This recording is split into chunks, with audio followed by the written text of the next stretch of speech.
Hi, I'm your cartoon critic because you are never too old for cartoons. Well, today I'm going to bring you a love story. It's a story about a beautiful girl who falls in love with, well, a monster.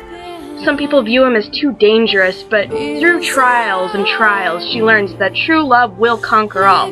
Oh, except this was a good movie. That's right, I'm talking about Walt Disney's Beauty and the Beast.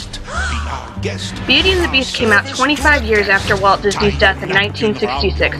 At the time, he'd been working on The Jungle Book, which he sadly never lived to see finish. And after that, there was a stretch through the 70s where Disney struggled to produce movies which received much critical acclaim. Mind you, they weren't necessarily bad, they just weren't as good as the ones that had come out before. But with the release of The Little Mermaid, Disney was back with a bang, and shortly after that came Beauty and the Beast. The movie is universally praised, but when it was nominated for Best Picture, it was clear that it was more than just an animated film. So without further ado, Beauty and the Beast. Our film opens with a narrator telling the story of a young prince who was spoiled rotten and had grown to be mean to everyone around him. But karma came back to bite him in the ass when he mistreats an old beggar woman, who turns out to be a beautiful enchantress, and punishes him by turning him into a beast. But not only that, she placed an enchantment on the entire castle, and the only way to break it is for him to fall in love and to earn another's love in return before the last petal falls from the enchanted rose she leaves him. There are too many jokes right here I could make about what this film encourages, but I'll leave you with the mental image. So we move on to years later where we meet our heroine, Belle. Belle is the strange girl in town because she reads books and isn't attracted to the arrogant prick. Okay, there's no logical reason for her to be the weird one, but everybody in the town thinks she's weird, so just go with it. It's here where we meet our villain, Gaston. He's the stereotypical arrogant asshole, and he's determined to marry Belle. But of course, Belle, being the only logical female in this town, appears to show no interest in him. It's not right for a woman to read. Soon she starts getting ideas and thinking. Trust me, Gaston.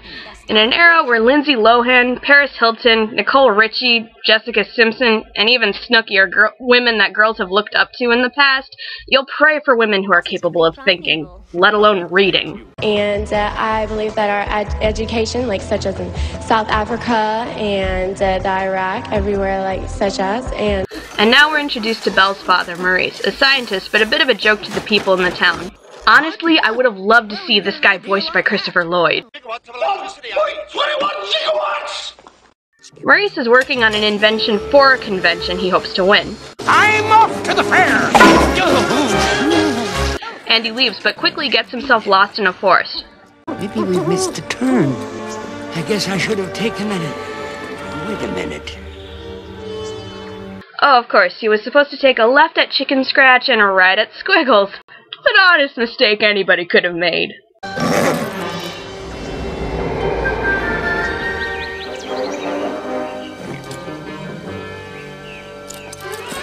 Come on, Fred, it's a shortcut. We'll be there in no time. It's a shortcut? Dude, you're already obviously lost. Taking the path that clearly looks like it leads to Satan's campground is not the way to get yourself found. Look, even your own horse knows it's a bad idea. And as we all know, an animal sensing something in a movie is always a great sign. But of course, he goes down the wrong path, and wouldn't you know it, comes across a pack of wolves. I'd pity him, but the fact that he took this route over that one, it's reaching the same levels of stupidity as the American tourists in the Human Centipede. I think we're supposed to turn. I thought you knew exactly where we were going. What was that? But luckily we won't have to deal with as much crap in this movie! Whatever. So the wolves scare off the horse and chase Maurice through the gates of a creepy-looking castle in the middle of the forest. Conveniently cued storm begins, and he runs inside for shelter. This is where we meet Lumiere and Cogsworth. And I love how their names conveniently relate to what objects they've been turned into. I mean, Lumiere, Cogsworth, Mrs. Potts. Well, except for Chip, whose name relates to him because of the chip in his head. Kinda makes me wonder what earned him that name when he was a human. The dog that got turned into a footstool didn't make much sense to me. I mean, then how come the wolves and birds we see throughout the film were never affected? They're still wolves and birds. But trust me, you don't want to know what happened to John. From this day forth, all the toilets in this kingdom shall be known as John's. But as they're welcoming in Maurice, we meet the Beast. This guy scared the crap out of me when I was a kid. I couldn't tell if I liked him or if I wanted to hide from him. So he locks Maurice away in the dungeon, and we cut back to Gaston, who's getting ready to marry Belle. Before you ask if I skipped the part where he actually asked her if she wanted to marry him, I didn't. But of course, when he turns on the charm, he fails and she sends him on his way. But I'm sure he won't be coming back or holding a grudge or anything. Belle sings about how ridiculous Gaston is, and again, how she wants more from her life. But Philippe the horse interrupts and she knows something's wrong, so she asks the horse to take her back?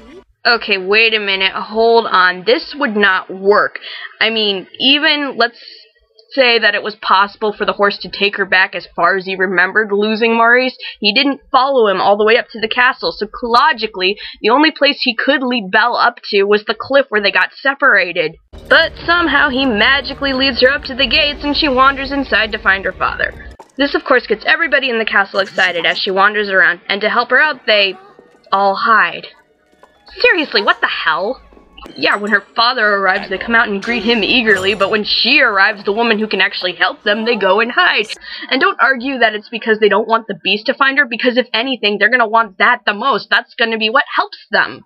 But instead, they subtly lead her to her father, and soon the Beast arrives, refusing to let him go. So instead, Belle offers to take his place, and Beast, seeming to be moved a bit by this, agrees, as long as she agrees to stay with him forever, and sends Maurice on his way. Lumiere encourages him to offer her a room since she would be with them for a long time, so he leads her away, telling her that she's free to wander everywhere except the West Wing, but never tells her why. Now, so you can go anywhere you like, except the West Wing. What's in the West? It's forbidden!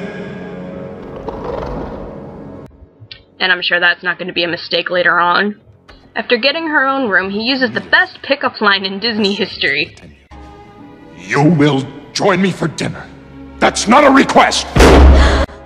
Oh, that heartless bastard! Why must he feed me?